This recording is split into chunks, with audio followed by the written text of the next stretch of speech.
That's all trip இது ஒரு auto மற்றும் கேப் புக்கிங் ஆப். சின்ன டவுன்களுக்கு விசேஷம், கோயில், குளம்னு டூர் போறவங்க ஆட்டோ கேப் கிடைக்காம ரொம்ப கஷ்டப்படுவாங்க. அவங்களுக்கு இந்த ஆப் ரொம்ப பிரயோஜனமா இருக்கும். கீழே டிஸ்கிரிப்ஷன்ல இருக்க லிங்கை கிளிக் பண்ணி தட்ஸ் ஆல் ட்ரிப்பை டவுன்லோட் பண்ணிக்கோங்க.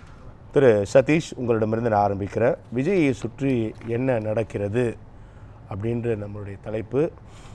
ஆனால் என்னெல்லாம் நடந்து கொண்டு இருக்கிறது அப்படின்னு தொடர்ந்து கருத்து விமர்சனங்கள் தொடர்ந்து வருவதை நம்ம பார்க்குறோம். இன்றைய தினம் அவருடைய தேர்தல் வாக்குறுதிகள் தொடர்பான அறிவிப்புகள், அது தொடர்பாக கூட நிறைய கருத்து விமர்சனங்கள் தொடர்வதை நம்ம பார்க்குறோம். அதுக்கு முன்னதாக என்ன நடக்குது, கூட்டணி முதல் தொகுதி பங்கீடு வரை தனியாகவே இருக்கார். அந்த கட்சி வந்துவிடும், இந்த கட்சி வந்துவிடும், இப்போது வந்து விடுவார்கள், அப்போது வந்து விடுவார்கள், அப்படிலாம் சொல்லிகிட்டே தான் இருக்கார். இந்த நொடி வரை யாரும் வந்த பாடம் இல்லை. என்ன போயிட்டுருக்கு சதீஷ்? இல்லை, இங்கே தாவேகா பொறுத்த வரைக்கும் நீங்கள் பார்த்தீங்கன்னா கூட்டணி கட்சிகள் அப்படின்னு நீங்கள் எடுத்திங்கன்னா, இங்கே தமிழ்நாட்டில் நம்ம பொறுத்த வரைக்கும் கூட்டணி கட்சிகள் நீங்கள் எடுத்திங்கன்னா, இப்போ நம்ம டிஎம்கேல தான் அதிகபட்ச கட்சிகள் இருக்காங்க. கிட்டத்தட்ட 20+ 21 கட்சிகள் இதுவரை இல்லாத அளவிற்கு கூட்டணியை கட்டமைத்திருக்கிறது திமுக கூட்டணியில் இருக்கிறாங்க. அதில் நம்ம பெரும்பாலான கட்சிகளை நம்ம பார்த்தோம் அப்படின்னு கேட்டிங்கன்னா, கூட்டணி கட்சிகளை பொறுத்த வரைக்கும் it is a moral support more than a vote bank or something like that. நம்ம ஆளுங்க இந்த கட்சிக்காரங்க வந்து அதாவது ஒரு ஜாதி ரீதியாக இருக்க கட்சிகளாக இருக்கட்டும், இல்லைன்னா மத ரீதிகளாக இருக்க கட்சிகளாக இருக்கட்டும், அவங்க வந்து இவங்களோட செயல்படுறாங்கங்கிற ஒரு மாரல் சப்போர்ட்டை லீட் பண்ணுறது தான் வந்து கூட்டணி கட்சிகள். புரிஞ்சுங்க? That nowhere leads to the vote bank. And இந்த கூட்டணி கட்சிகள் ஓட் பேங்க் இது எதுக்காக நான் சொல்கிறேன்னு கேட்டிங்கன்னா, இதே சூழ்நிலை தான் வந்து 1977 எம்ஜிஆருக்கு வந்துச்சு. இந்த சூழ்நிலை என்ன சூழ்நிலை சொல்கிறேன்னா, எந்த கட்சிகளுமே வந்து எம்ஜிஆரிடம் போய் சேரவில்லை. எம்ஜிஆரிடம் இருந்தது எல்லாமே வந்து பார்த்தீங்கன்னா புதிய கட்சிகள். அவரும் கூட்டணி வச்சுருந்தார். சிபிஎம், மார்க்சிஸ்ட் இருந்தாங்க, ப்ளஸ் வந்து ஃபார்வர்ட் பிளாக்னு சொல்கிறது வேறு ஃபார்வர்ட் பிளாக் இருந்துச்சு, மீனவர் கட்சிகள் இருந்துச்சு, இஸ்லாமிய இயக்கங்கள் இருந்துச்சு, கிறிஸ்துவ அமைப்புகள் இருந்துச்சு. அந்த மாதிரி வந்து எல்லா அமைப்புகளும் இருந்தது. எல்லாமே புதுசு. அது வரைக்கும் ஜெயிக்காத நபர்கள் புதுசாக வந்து சேர்ந்தது வந்து எம்ஜிஆர் கூட மட்டும்தான் சேர்ந்தாங்க. அப்போ எல்லாருமே என்னன்னு கேட்டிங்கன்னா, அப்போ 4 முனை போட்டிகள் இன்று நடக்கிற மாதிரி அன்றையும் வந்து பார்த்திங்கன்னா 4 முனை போட்டி தான். அன்றைக்கி டிஎம்கே கூட எல்லா அலையன்ஸும் இருந்துச்சு. அன்றைக்கி காங்கிரஸ் தனியாக இருந்தாங்க, அவங்க கூட அலையன்ஸ் இருந்துச்சு. அன்றைக்கி ஜனதான ஒரு பார்ட்டி ஒன்று இருந்துச்சு. அந்த ஜனதான்ற ஒரு பார்ட்டி கூட எம்ஜிஆர் நிற்கும் போது 12 சீட்டு ஜெயிச்சிச்சு. ஸோ ஒரு டஃப் காம்படிஷன் ஃபீல்டில் தான் வந்து பார்த்தீங்கன்னா எம்ஜிஆர் அவர்கள் 130 சீட்டு ஜெயிச்சாரு பை ஸ்கோரிங் ஜஸ்ட் 30.40%. எல்லாம் சரி சதீஷ், நீங்க குறிப்பிட்ட மாதிரி இன்னைக்கு அதே இன்று வரை கூட்டணி தான் கட்சிகளோட பலம். கூட்டணி தொடர்கிறதுன்னு நான் புரிஞ்சுக்கிறேன். தமிழகத்தோட அரசியல் களம் அதுதான். அப்படி தாவேக்கோ நோக்கி யாருமே வரலையே அப்படின்றதால இங்க விமர்சனமா முன்வைக்கப்படுது. இல்ல, அது ஆக்சுவலா வந்து பாத்தீங்கன்னா மீண்டும் ஒரு ஹிஸ்டரியை சொல்லிட்டீங்க. இல்ல, இது ஒரு ஹிஸ்டரி. இன்னொன்னு வந்து என்னன்னு கேட்டீங்கன்னா, இன்னைக்கு விஜயோட பாலிடிக்ஸ் இன்னைக்கு நகர ஸ்டேஜ் என்னன்னு பாத்தீங்கன்னா, விஜயோட பாலிடிக்ஸ் வந்து பாத்தீங்கன்னா பாலிடிக்ஸ் அகேன்ஸ்ட் கரப்ஷன். நீங்க பாலிடிக்ஸ் கரப்ஷன் எல்லாருமே அதே எதற்காக ஆரம்பிக்கிறார்கள்? இல்ல, எல்லாருமே அதே சொல்றாங்க. ஊழலை ஒழிப்போம், மக்களை காப்போம், வேலை வாய்ப்பை தருவோம், ஊழல்வாதிகளுக்கு நீங்க ஓட்டு போடாதீங்கன்னு சொல்லி இப்ப இருக்கிற கட்சிங்கன்னா ஃபர்ஸ்ட் அந்த நம்ம அதை பேசலாம். அவங்க ஓட்டு கேட்டாங்கனாவே போதும். சதீஷ், நம்ம பேசலாம். அதற்கு முன்னதா கூட்டணி 21 கட்சிகள் திமுகவில் இருக்கிறது.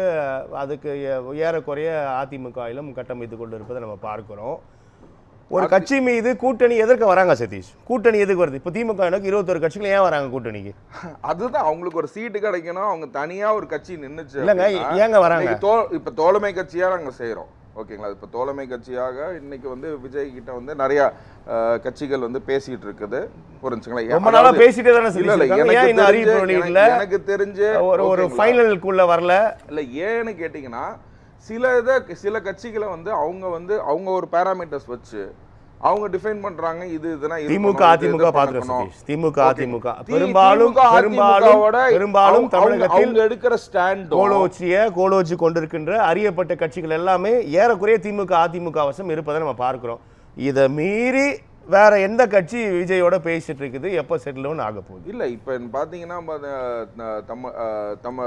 நான் வந்து கட்சி இப்போ சொல்லக்கூடாதுன்னு இருக்கேன். ஏன்னா அது வந்து அவங்க இதோட ஒரு சொல்லுங்க, பரவாயில்ல, விமர்சனம் வைக்கலாம், கருத்துக்கள் பகிரலாம், அது தவறு இல்லை. இப்போ என்னன்னு கேட்டிங்கன்னா தமிழ்நாடு கிறிஸ்துவ கூட்டமைப்பு கூட வந்து பார்த்தீங்கன்னா தமிழ்நாடு கிறிஸ்துவ கூட்டமைப்புங்கிறது வந்து பார்த்தீங்கன்னா கட்சிகள், இயக்கங்கள், அமைப்புகள் மற்றும் அந்த கூட்டமைப்பு பார்த்தீங்கன்னா கிட்டத்தட்ட வந்து 100க்கும் மேற்பட்ட கட்சிகள், அமைப்புகள், இயக்கங்கள் சேர்ந்து இருக்கிறது தான் தமிழ்நாடு கிறிஸ்துவ கூட்டமைப்பு. தமிழ்நாடு கிறிஸ்துவ கூட்டமைப்பு நேற்று வந்து திரு செங்கோட்டையன் அவர்களை சந்தித்து அவங்களுக்கு வந்து ஒரு 12 சீட்டு வேணும்னு சொல்லி கேட்டிருக்காங்க. புரிஞ்சுங்களா? இந்த இது வந்து பார்த்தீங்கன்னா யாருமே வந்து பப்ளிஷும் பண்ணல. ஏன்னா இது வந்து பார்த்தீங்கன்னா அவங்க எலெக்ஷன் டீமு, யார் கேண்டிடேட்ஸ், எந்தெந்த தொகுதிகள் கேட்குறாங்க அப்படிங்கிறது ஒரு டிஸ்கஷன் வந்து இன்டர்னலாக ஓடிட்டு இருக்கு. எனக்கு தெரிஞ்ச நிகழ்வு இது. புரிஞ்சுங்களா? இயக்கம், அமைப்பு எத்தனை தேர்தல்களை சந்தித்து இருக்கிறது, எவ்வளவு வெற்றி வாகை சூடி இருக்கு. இன்னைக்கு வந்து இருக்குமா சதீஷ்? இன்னைக்கு இந்த வெற்றி வாய்ப்பு என்னன்னு கேட்டீங்கன்னா, இன்னைக்கு 21 கூட்டணி நீங்க சொன்னீங்க திமுகவோட. எந்த கிறிஸ்துவ கட்சியுமே அவங்களோட கூட்டணி வைக்கல. புரிஞ்சுங்களா? அதிமுக கூட நீங்க சொன்னீங்க, எந்த கிறிஸ்துவ கட்சியுமே அவங்க கூட்டணி வைக்கல. கிறிஸ்தவ நல்ல இயக்கம் இனிகோ 21ல கிடையாது, 21ல கிடையாது. நீங்க சொல்லுங்க 21ல இருக்குதுன்னு சொல்லுங்க. சரி, அது ஒரு இயக்கம் மட்டுமே. சரி, இது கூட்டமைப்புங்கிறது 100 இயக்கங்கள், கட்சிகள், அந்த மாதிரி ஒரு இயக்கத்தை மட்டுமே இல்ல, 100 இயக்கங்கள், கட்சிகள், அமைப்புகள் சேர்ந்து தான் வந்து பாத்தீங்கன்னா இது. எனக்கு தெரிஞ்சதை நான் சொல்றேன். இல்லங்க, வேற களத்துல பாக்குறேன். இல்ல, எனக்கு தெரிஞ்சதை நான் சொல்றேன். நான் அறிந்த கோலோச்சி கொண்டிருக்கின்ற அதிகாரத்தில் இருந்த முஸ்லிம் கூட்டணி தவிர்த்து வேற என்ன இருக்குன்னு கேக்குறேன். நிறைய இஸ்லாமிய நண்பர்களும் வந்து பாத்தீங்கன்னா அன்னைக்கு அவங்க வந்து செயல்பட்டு இருக்காங்க. ஸோ எல்லா இடத்துலையுமே வந்து பார்த்தீங்கன்னா இப்போ மீனவர்கள் இயக்கங்கள் வந்து பார்த்தீங்கன்னா நெருங்கி செயல்பட்டு இருக்காங்க. எல்லாத்தையுமே வந்து பார்த்தீங்கன்னா இது இன்னொரு பிரச்சனை என்னன்னு கேட்டிங்கன்னா, தாவேகாக்கு இந்த இன்னைக்கு விஜய் அவர்கள் சொன்ன மாதிரி தான் இருக்கிறவங்க எல்லாத்தையும் நம்மள்ட்ட பேசுறாங்கன்னு தெரிஞ்சா கூப்பிட்டு ஒரு சீட்டை கொடுத்துடுறது. ஓகேங்களா? இந்த போக்க தான் யாரு பேசுறாங்க, யாரு சீட்டு கொடுத்தாங்க சதீஷ் சொல்லுவாப்புலங்க. தாவேகா வந்து சொல்லுவாங்க யாருக்கு சீட், யார் போற போக்குல சொல்லக்கூடாது, யாரு பேசுனாங்க, இவங்க பேசுனாங்க. என்னன்னு கேட்டீங்கன்னா இன்னைக்கு வந்து பாத்தீங்கன்னா திங்கக்கிழமை பேசுனாங்க, புதன்கிழமை திமுக அதிகமா கூப்பிட்டு அவங்களுக்கு கூட்டணி இணைச்சிட்டாங்கன்னு சொல்லுங்க. சொல்லுங்க, அப்புறம் நடக்குங்க. அப்படி பேசாம போற போக்குலயே பொதுவா கருத்தை சொல்லிட்டே இருந்தா எப்படிதான் நம்பகத்தன்மை ஏற்படும் சதீஷ்? வந்து பாத்தீங்கன்னா 21 கட்சிகள் இன்னைக்கு வந்து பாத்தீங்கன்னா இந்த 21 கட்சிகள் நீங்க எனக்கு கேள்வி கேட்டீங்கல்ல, இந்த 21 கட்சிகளோட பின்பலம் என்ன, போட்டிகள் என்ன பண்ண. தமிழ்நாடு கிறிஸ்துவ கூட்டமைப்பு 10 வருடமாக 2 எலெக்ஷன்ல போட்டி போட்டிருக்கு. எல்லா கிறிஸ்துவ அதை விட்டு நகரவே இல்லையே. போட்டி நீங்க அந்த அமைப்புல மட்டுமே நீங்க கேக்குறீங்க. எனக்கு தெரிஞ்சதை நான் சொல்றேன். ஓகேங்களா? எனக்கு தெரிஞ்சதை நான் சொல்றேன். சரி, ஓகேங்களா? நான் ஒரு விமர்சகரா எனக்கு தெரிந்ததை மட்டும் தான் நான் கூற முடியும். புரிஞ்சுங்களா? நான் வந்து இது நடந்திருக்கலாம், இது யோசிச்சிருக்கலாம் அப்படிங்கிறதுலாம் கிடையாது. நீங்க தான் நடந்த விதத்தை நான் சொல்றேன். விஜயோடு பேசிக் கொண்டிருக்கிற நபர்களை சேர்த்து கொண்டுள்ளது திமுக சொன்னனால நான் கேக்குறேன். இந்த 21 பேர்த்தை நீங்க அசம்ஷன்ல வந்து நீங்க பாத்தீங்கன்னா தெரியும் எத்தனை பேர்த்த வந்து சேர்த்திருக்காங்க, எத்தனை பேர்த்த பத்திருக்காங்க, மாரல் சப்போர்ட், அவங்க அதுக்கு முன்னாடி எத்தனை இடத்துல நின்று இருக்காங்க, எவ்வளவு சீட்டு வாங்கியிருக்காங்க, எவ்வளவு இயக்கங்கள் நடத்தியிருக்காங்க அப்படிங்கிறதும் தெரியும். புரிஞ்சுங்களா? இது வந்து ஒரு solid game point of it. அந்த மாதிரி ஒரு விஷயத்தை தான் நான் சொல்லிட்டு இருக்கேன். இப்போ வந்து பார்த்தீங்கன்னா விஜய்க்கு மற்ற இடத்துல எல்லா இடத்துலையுமே வந்து பார்த்தீங்கன்னா ஒரு இடையூறு கொடுக்குறாங்க. அதாவது திமுக இருக்கட்டும், அதிமுக இருக்கட்டும், எல்லா விஷயத்துலையுமே ஒரு இடையூறு தான் கொடுத்துட்டு இருக்காங்க.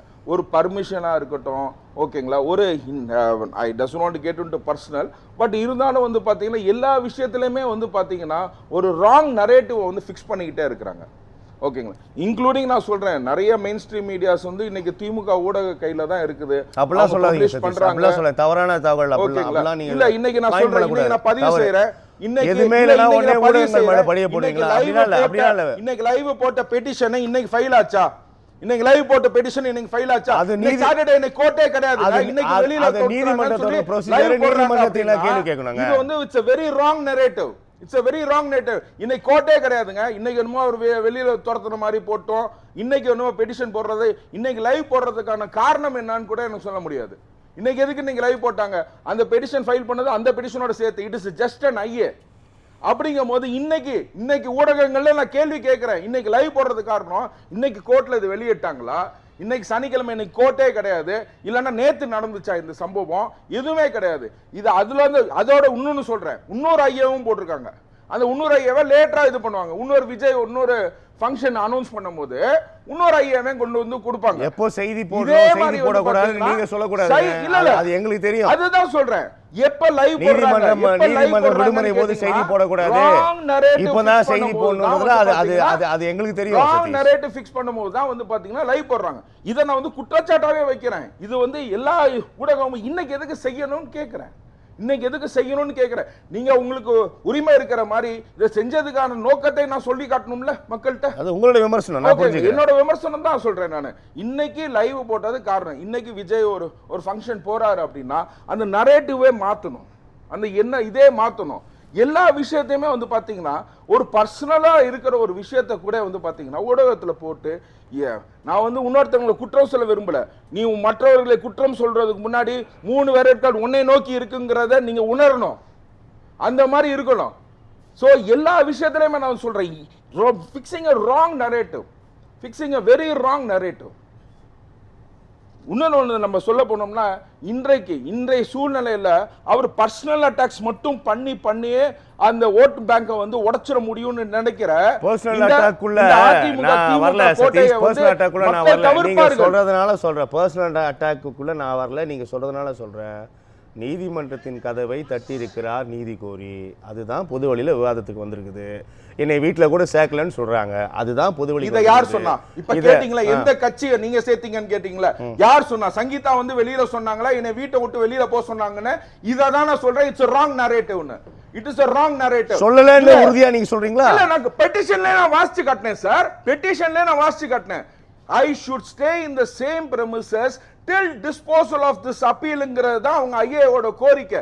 இந்த ஐஏ ஃபைல் பண்ணது வந்து அவங்க மெயின் பெட்டிஷனோட சேர்த்து it has been filed on 26/2/2026 and this IA also to be heard on 24/2026 24/26 next hearing date அன்னைக்கு தான் இது எடுக்கப்படும்.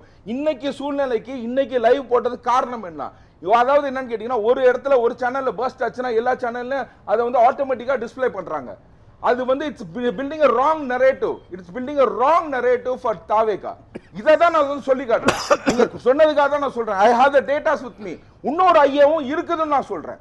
இந்த ஐயா மட்டும் இல்ல இன்னொரு ஐயாவும் இருக்குதுன்னு சொல்லி நானும் சொல்றேன். நான் பேசலாம். புரிஞ்சுங்களா? நான் பேசலாம். சதீஷ் பின்வாங்கணும். சதீஷ் இதுல மக்கள் வந்து சொல்லியிருக்காங்க அரசியல் சதி என்று இரண்டத்தையும் கூட்டி, அதாவது யூடியூப் மற்றும் ட்விட்டர் நம்ம சேர்ந்தோம்னா கிட்டத்தட்ட 55% கிட்ட வருது, விச் இஸ் மோர் தென் 50% அப்படின்றதுனால வந்து பார்த்தீங்கன்னா இது திமுக அதிமுகவின் சதி என்று நான் இதில் பதிவு செய்கின்றேன். நெக்ஸ்ட்டு வந்து பார்த்தீங்கன்னா குடும்ப சிக்கல்னு வந்து பார்த்தீங்கன்னா குடும்ப சிக்கல்ன்றதே நம்ம வந்து மக்கள் சொல்கிறதே நம்ம ஏற்றுக்கணும். சிக்கல்கள் குடும்ப சிக்கல்கள் இருக்குது. பட் ஆனால் இது வந்து ஒரு 30% தான் வந்து குடும்ப சிக்கலாக இருக்கிறது. இதை வந்து தீர்க்கணும் அப்படின்றதையும் கடவுளை நம்ம பிரார்த்திக்கணும். வேற எதுவும் இல்லை. பர்சனலாக பொறுத்த வரைக்கும் வந்து பார்த்தீங்கன்னா ஒரு குடும்பம் சேரணும்னு நினைக்கிறாங்கன்னா மனுஷன், அவன் தான் பெரிய மனுஷன். புரிஞ்சுங்களா? அந்த குடும்பத்தை பிரிச்சதை வச்சு அரசியல் பண்றவங்க எல்லாமே வந்து ஒரு கீழ்த்தனமான அரசியல்வாதிகள். இந்த அரசியல்வாதிய இந்த களத்தை வந்து மக்கள் பார்த்துட்டு இருக்காங்க. அதனாலதான் அரசியல் 55% சொல்லி இருக்காங்க. இத விஜய்க்கு ஆதரவு. காலம் பதில் சொல்லும். நன்றி. உங்களுடைய நாள்